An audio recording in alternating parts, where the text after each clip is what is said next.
Yeah, how's everything going so far in Fayetteville? It's been good. I've been looking for houses and found some pretty cool places to eat, and so I'm kind of blown away by the everything here because when I came here as a coach, you don't really know what Fayetteville has, so I've been pleasantly surprised Yeah, is Musk showing you around, showing you the ropes a little bit? a little. At least the lunch spots. I know what Torchy's is and Jason's Deli. Jason's Deli. Yes. Well, I just want to start off by talking to you a little bit about some of your coaching stops along the way to get here. So, first off, you came from UC Riverside. Can you tell us a little bit about your decision to leave that job and come take this job at Arkansas? Look, it's tough. Anytime you're an assistant coach and you're striving to be a head coach, that was my goal always to be a head coach. And I thought, last year when Musk got the job, we're so close and we talk a lot. He reached out to me last year and gauged my interest, and I just said, look, Musk, I've only finished my first year. I don't even know if I can coach or run a program yet. But this time when he called, was a little bit different. I felt in year two we'd made some strides at Riverside, and I felt that I'd really built that program from a winning standpoint and also cultural standpoint.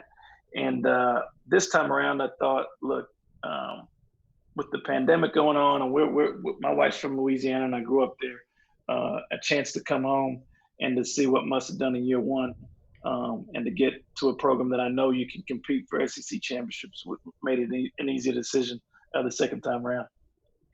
And you clearly have a past with Musselman. You guys coached together at LSU for a little bit as well. Can you tell us a little bit about your history and your time together? Yeah, look, it was our history goes back to my days at St. Mary's. Actually, Muss was at the Golden State Warriors and Sacramento Kings as a head coach when I was an assistant at St. Mary's, and he actually grew up and played with my former boss Randy Bennett when he was at San Diego, and so there was a connection there throughout coaching tree. And look, I spent a lot of time with him as a young assistant, picking his brain and wearing him out, and so followed his journey. So when I was at LSU and we were looking for an NBA and former NBA coach that probably had some experience because of the players we had in the program. Muss was the first name that came to mind for me, and somebody I begged Coach Jones to hire, and kind of the rest is history for him. How excited are you to be coaching back in the SEC again? Oh man, I'm pumped. It's I've been in a lot of leagues, Big 12 and WCC and other places, but this league to me is the best league from top to bottom in every sport. And I still watch it, even though I wasn't in there for the last 4 years or so. So to be in the league where it's at now, with all the great coaches that are in the league, and when the talent level is high, it's such a great time to be back in this conference, and also at a place like Arkansas. Now, you spent some time with the Houston Rockets. By the way, I'm from Houston, so I'm a fan of that. But what do you think that helps you bring to this coaching staff? Because a lot of you guys have NBA experience. Look, I think my time in the front office, I think it helps. When you have prospective pros like we do in this program, and the ones that we hope to recruit in the future. I think when you have somebody that's been in the front office and knows what teams are actually looking for, and can tell them from because I've been in those shoes before. I think it helps, and all these kids want to be pros, and that's what they all say. But I think we actually have a path here on how you can make it if you come and be a Razorback. So you're from Australia, and you moved to Louisiana. What was that time like for you?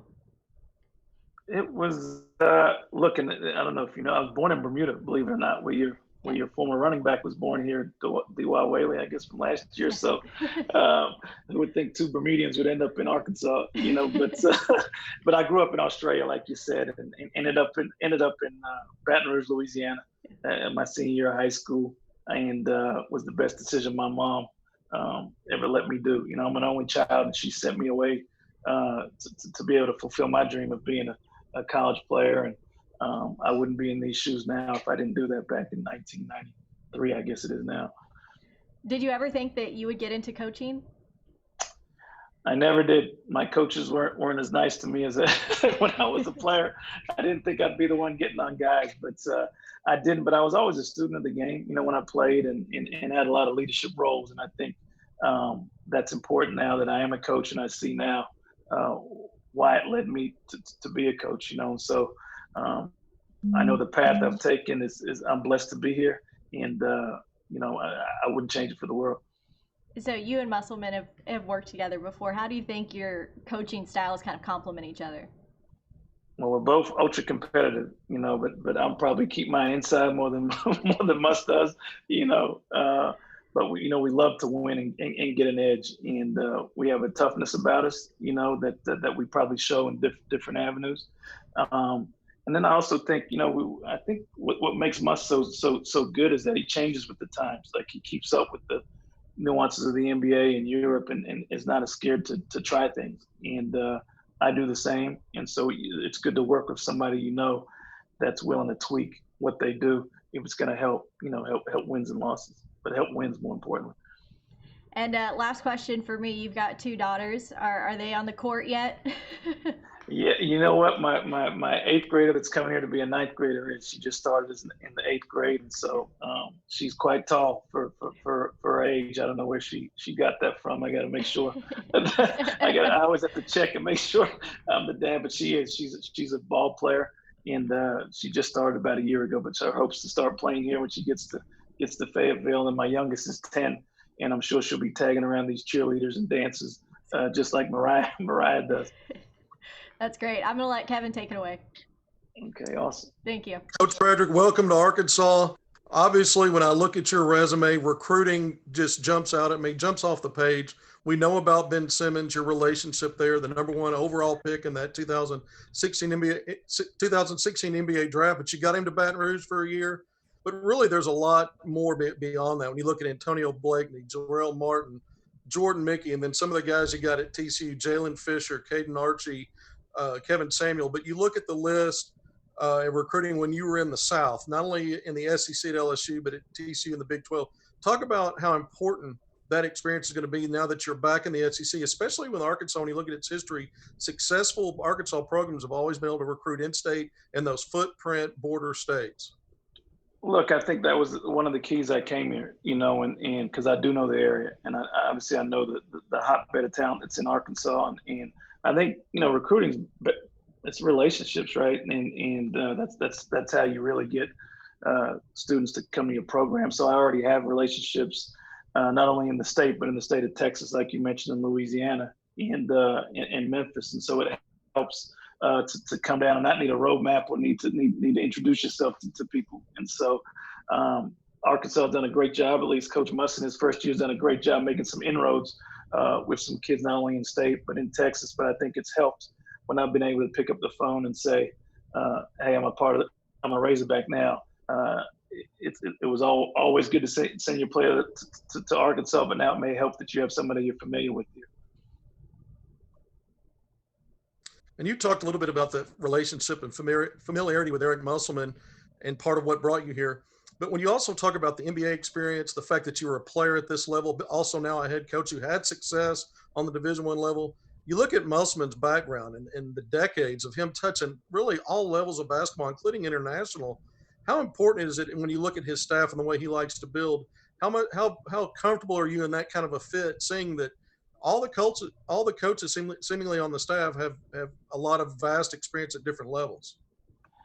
Look, I think it helps tremendously, because I know every kid wants to play in the NBA, but that's not always, sometimes that's luck and sometimes that doesn't happen. But when you have a staff that, I've played in Europe and we have Corey that Coach Williams has played in Asia. We've had a staff that's played everywhere and coached everywhere. And so we're able to talk to kids about their dream of playing if they foresee to do it, because we've all been in those shoes before. And I think when you have a staff that's been at the pro level and can talk about the importance of getting a degree, because we wouldn't be coaches if we didn't end up getting our degree, and talk to them about you can do both while you're a Razorback, and show you that there is life after basketball once the ball does stop bouncing. Okay, we know. We've heard a lot now. Your Australia connections, international basketball, involved with the national team program there. And I know you can't talk specifics in recruiting, but you hit the ground running.